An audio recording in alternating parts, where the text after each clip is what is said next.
திருவண்ணாமலையில் உள்ள அருணாச்சல மலையை சுற்றி வலம் வரும் கிரிவலம் இந்து மத புராணங்களிலும் பாரம்பரியத்திலும் ஆழமாக வேரூன்றிய ஒரு புனிதமான நடைமுறையாகும்.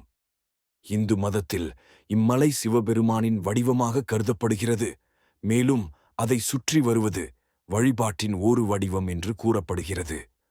ஒரு பிரபலமான கதை, பார்வதி தேவி விளையாட்டாக சிவபெருமானின் கண்களை மூடியதால் உலகில் இருள் சூழ்ந்தது.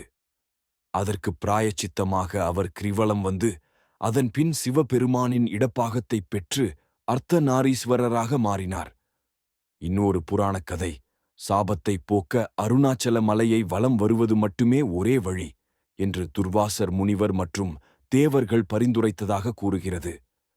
இந்த கிரிவலம் பக்தர்களின் விருப்பங்களை நிறைவேற்றி தடைகளை நீக்கி ஆன்மீக விடுதலையை அளிக்கும் என்று நம்பப்படுகிறது.